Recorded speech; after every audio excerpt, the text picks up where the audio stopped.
up, people? Happy Thursday. Damn, this week went by quick. I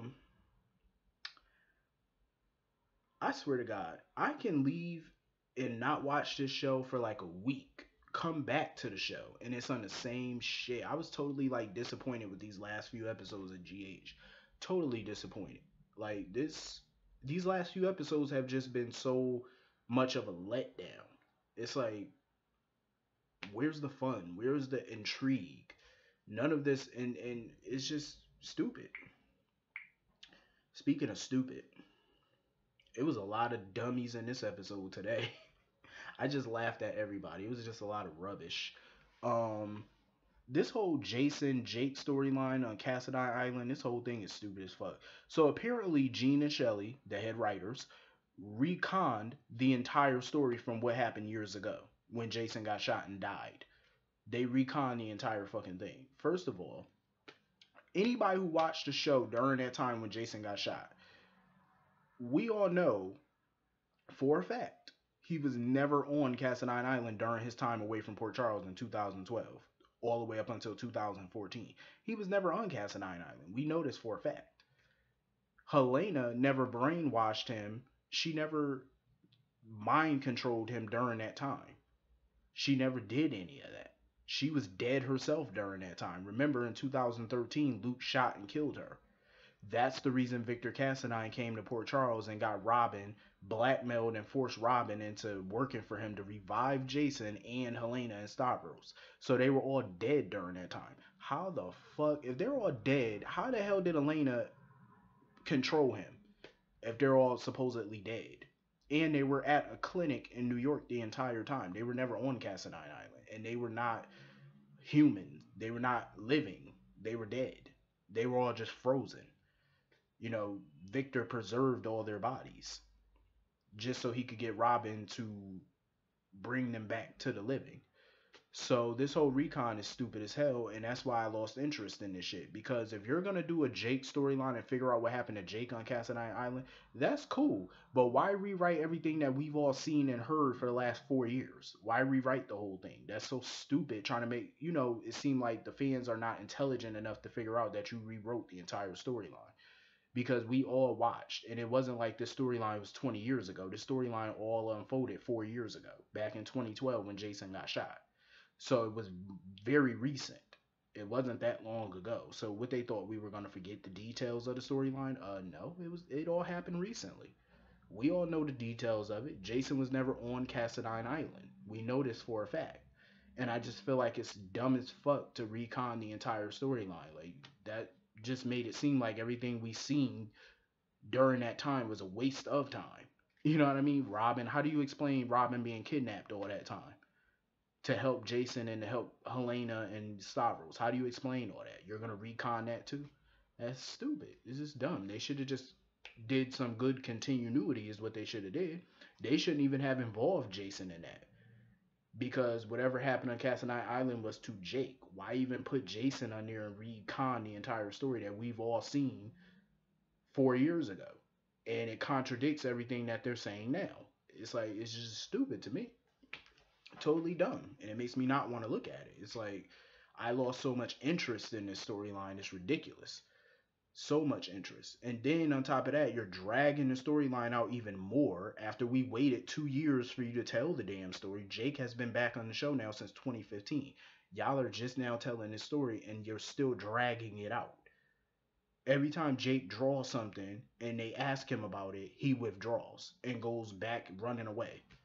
So we're not gonna know anything. Like, this is ridiculous. Like, just, can we move the fuck along with this story, please? It's been like 2, 3 years in the making. Actually, it's been fucking 6 years in the making, 5 years in the making. Can we move the fuck along with this, please? Like, seriously, it's just total boredom.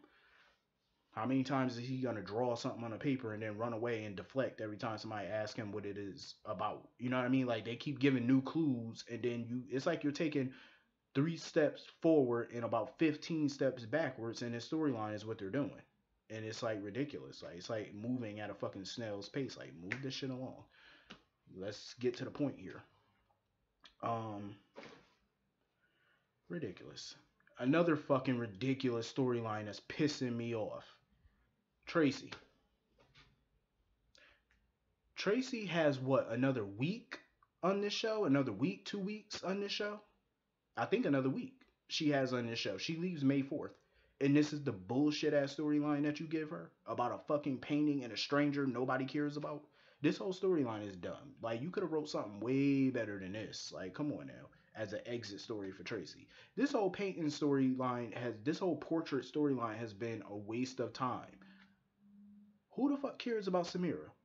Raise your hand out there in America if you care about this girl and her issue. Notice my hand is not up. Notice it's not raised. Seriously, who cares?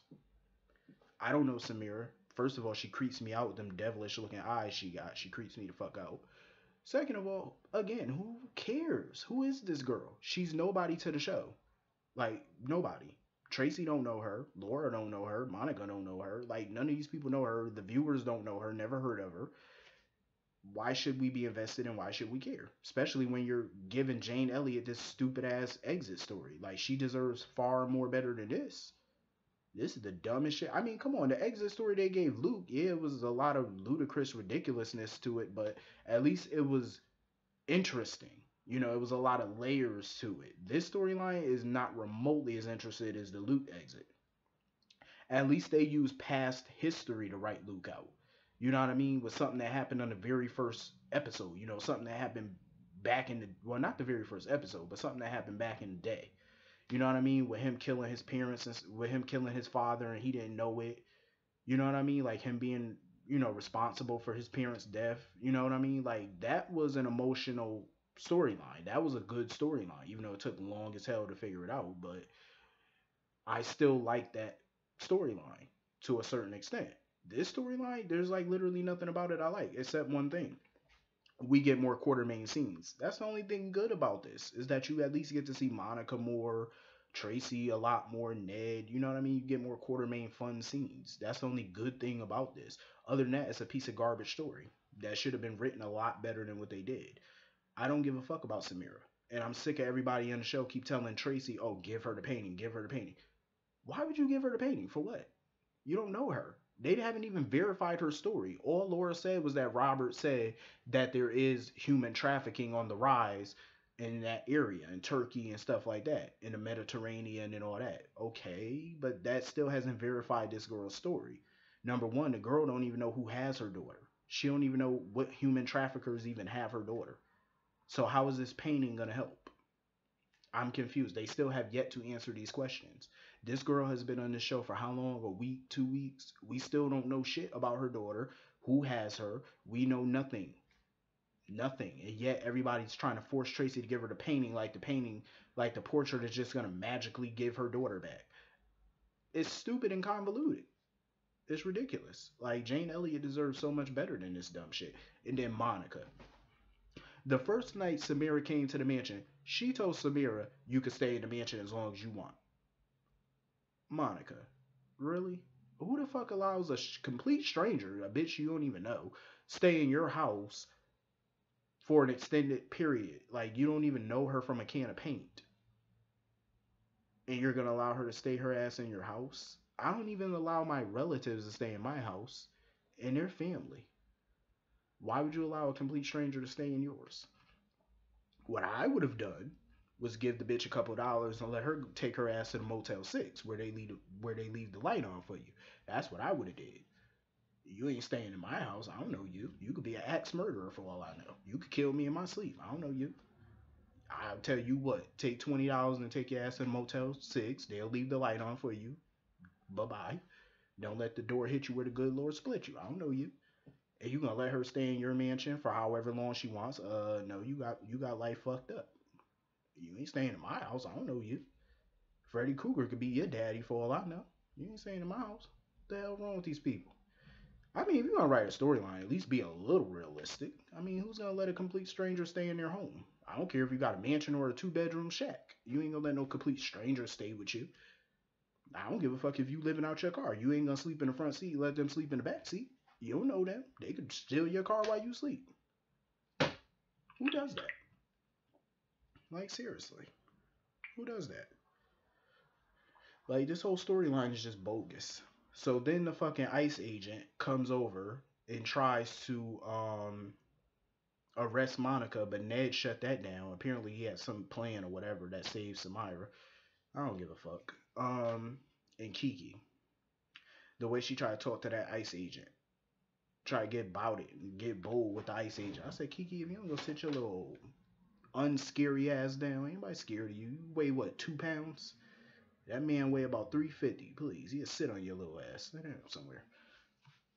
Anyway, moving the fuck along. What else happened on this shit? Um, this Carly Sunny divorce is giving me a headache. It's interesting to a point, but then again, it's not interesting because we've seen this type of shit a million times with Carly and Sunny. What is this? There's 6 divorce. But I will say, out of all the dumb shit that I've seen, Sunny takes the cake. Sunny takes the fucking cake. You want to talk about dumb? Dumb, dumb, dumb, dumb, dumb, dumb, dumb, dumb, dumb, dumb, dumb, diddy, dumb, dumb, dumb. Just fucking dumb. Like, what is wrong with this man? Like, he's too arrogant to be this dumb. Like, you see how his swagger be, like how arrogant he is, and finally his arrogance worked against him this time. His arrogance, as I always knew, would be his downfall, and I was right. He's too fucking arrogant for his own good. Cause Carly got him by the balls right now, and she's about to squeeze. Like seriously, she don't even realize it. Actually, Carly don't even realize she got all the cards, as Diane pointed out. She went to Alexis trying to get Alexis to be her lawyer, which I knew was gonna fail because I'm like, first of all, Alexis doesn't even have her law license right now, so how can she help you? But she did give her a number to another attorney. Um, so Ava wants to sit there and gloat about the fact that Carly's getting a divorce and how Carly's not going to be a part of Avery's life, but Carly shut her down quick and told her she's still going to be a part of Avery's life with or without the marriage. Um, so Sonny, being the arrogant dumbass that he is, told Diane that Carly is going to walk out of the marriage with what she brought into the marriage. She's not getting a dime. Newsflash, Sonny, she already has all your dimes. She has everything of yours. You just now realizing the shit. Because Sonny, back when he thought he killed Morgan and was confessing and thought he was going to go to prison, he signed all his legitimate holdings over to Carly. Every business, every dime, signed it all over to Carly. She has all his money basically in all his businesses. And Carly, I don't even think still realizes that. But she's about to. I don't think she knows. I think she probably forgot all about that. But she's about to be reminded. Um, Sonny, basically, the only money Sonny has is in his offshore accounts, which Diane pointed out that he can't use in the United States. You can't use that money because the feds will be all over your shit, the IRS will be all over your shit, and that's not a good look. So the only way he can use that money and live off of that money is if he leaves the country, basically like Jax had to do. I said, Sonny, you are the dumbest smart person I've ever seen. And he hasn't been smart for a while. I think the last time he been smart was when he was in that wheelchair when he was handicapped for a while. That's the only time he ever said any intelligent shit was when he was in that wheelchair. That's the only time I applauded the shit that came out his mouth. Because he was actually talking with some sense when he was in that chair. But ever since he got out that chair and prior to the chair, he's back to that arrogant shit. And your arrogance has failed you yet again. That arrogance, I'm telling you, when you arrogant like that, that shit will be your downfall. And it's proven to be his downfall.